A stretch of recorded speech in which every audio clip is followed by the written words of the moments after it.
Hello everyone, this is Jared Pixley for Pixley for President again. And today I wanted to talk about something fun. After discussing the situation in Venezuela, possibly invading our allies in Europe, ICE storming the streets and killing American citizens, I thought a little bit of levity today would go a long way. I know that being the president is a serious job. He runs an enormous organization, totaling about 4 million people between all the different agencies under the executive branch, such as the FBI, the CSA, the NSA, the IRS, NASA, the U.S. Marshals, the National Park Service, to name a few. But why work so hard if you can't enjoy parts of the job?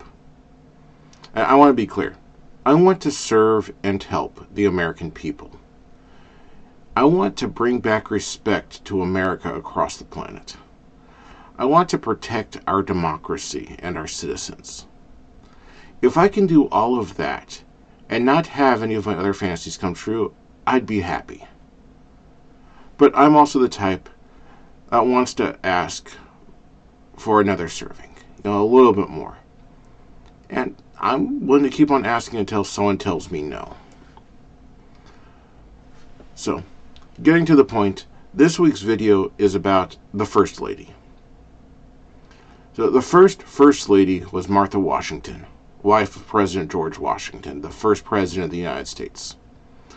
But at that point in time, there was no office of the First Lady. That term did not appear in the Constitution. In fact, the title First Lady didn't appear in any historical text until about 1849. And it was used to describe Harriet Lane, the niece of President James Buchanan, who did not have a wife when he took office. Today, the First Lady typically has a special cause that she supports. Lady Bird Johnson promoted environmental protection. Nancy Reagan founded the Just Say No drug awareness campaign. Hillary Clinton wanted to reform our healthcare system. Rosalind Carter focused on those with mental disabilities, and Betty Ford promoted women's rights. Michelle Obama went on various talk shows to promote eating healthy. Since the time of Martha Washington, the First Lady is the hostess of the White House. She fills an important social role when there are visiting foreign dignitaries. Today, when preparing for state visits, the White House chef and the social secretary work with the First Lady to prepare the menu for the dinner. This is important. A bad dinner could potentially ruin an international deal. The First Lady is also in charge of decorating the White House for Christmas. Something that many journalists analyze and critique each year. In this role, she has to oversee several hundred volunteers who have to get special clearance to work in the White House. And she also oversees a storage facility that houses all the decorations from previous years. Some of these are antiques and irreplaceable. As the hostess of the White House, all the staff of the executive residence work for her. She's the one that hires the White House chef, the pastry chef, the chocolatier, the florist. She oversees the cooks, the maids, the gardeners, the plumbers, the electricians. The domestic staff of the White House numbers about 90 people in all. That's more people than worked in the restaurant that I managed. Now that we know what the First Lady does, and there's even more to her job, but I just wanted to hit the major points. I'm sure that most people, at least I hope most people, know that the First Lady is the president's wife. But what if the president doesn't have a wife? In fact, several presidents did not have wives, or at least they lost their wives sometime during their term. They're bachelors or widowers or divorcees. This includes Thomas Jefferson, John Taylor, Chester A. Arthur, Andrew Jackson, Grover Cleveland, James Buchanan, and Benjamin Harrison. Well, what happens then? traditionally, a female relative is invited to fill the role. Now, myself, I'm happily divorced, so I do not have a wife to take with me to the White House. I do have two sisters. As much as I love them, I do not want them anywhere near foreign leaders. I'm seriously afraid that they'll embarrass me and the country. They also have their own lives, their jobs and families. I wouldn't really want all the kids running around the White House that, aren't mine. But that's just me, personal thing. In my book, Pixley for President, I suggested breaking with tradition and inviting Scarlett Johansson to be my First Lady. I also recognize that it is highly unlikely that she would accept. I do want to point out that I know of no law that would prevent me from inviting anyone I want to be First Lady, as the office of the First Lady has never been codified into law. And as I mentioned before, it's not mentioned in the Constitution. It's just tradition. I also suggested Asa Akira in the book, which was a reference to a Family Guy episode. And my number 3 pick, which I didn't mention, is Natalie Portman. I doubt any of them would actually accept, though some people have commented that they might do it just for the prestige. I admit, I like Scarlett Johansson. Based on ticket sales, who doesn't? Or at least I like who she appears to be, because I know that when they're on camera, they're not the same as when they're off camera. I've seen several interviews with her, and she seems like a fun, smart person.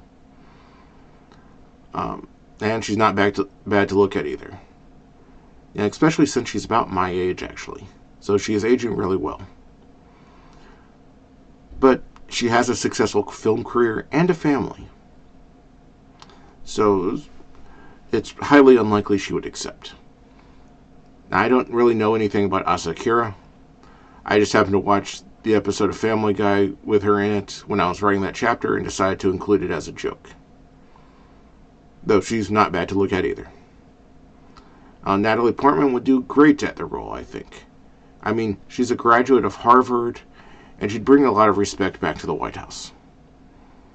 While she still has a successful acting career, she does seem to be single now, so there is a point in my favor.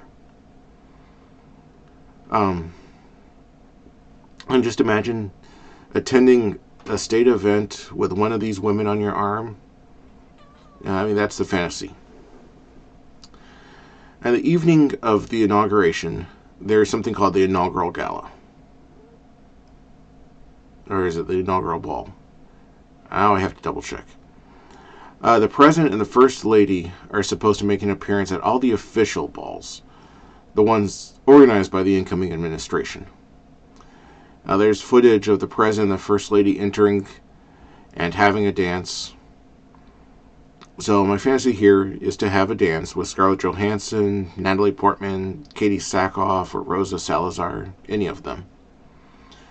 Then living with them in the White House. Of course, they would get the Queen's bedroom, while I would have the President's bedroom. Those two rooms are on opposite ends of the first floor, or the opposite ends of the third floor. However, I do have a serious candidate in mind. I have a niece that will be about 20 years old when or if I take office. I don't see her much, but she seems intelligent enough and not as crazy as some of my other family. Though she would not have the life experience that one would want for the role. I mean, fresh, not really, 20 years old, not quite fresh out of high school, but, young college student, rubbing shoulders with the presidents of other countries, trying to put on fancy dinners. Might be a bit, out of her comfort zone. Though she would have advisors to walk her through everything that she needs to do. Of course, there's still 3 years until Election Day, and she might go crazy in the meantime. I hope not. At the moment, I'll still reach out to whomever is on my list, when Election Day is getting close. and then probably end up just bringing my niece with me. But I thought it would just be fun to discuss this, the other roles in Washington, D.C., besides the president. I mean, of course, that's what I'm most focused on, but there's all the people around him that are important people. And one thing I did not mention earlier, the First Lady is an unofficial advisor to the president.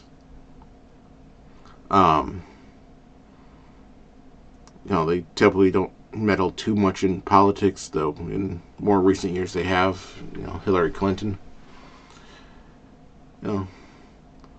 But there's a lot of stuff that goes on that most people don't see or just don't pay attention to.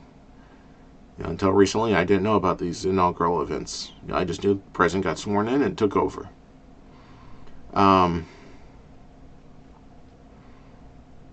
But that's the end of my script today. Now I'm just rambling. So I want to thank you for watching my video this week. Please, if you don't have my book, you can find it on Amazon. There's a link down below.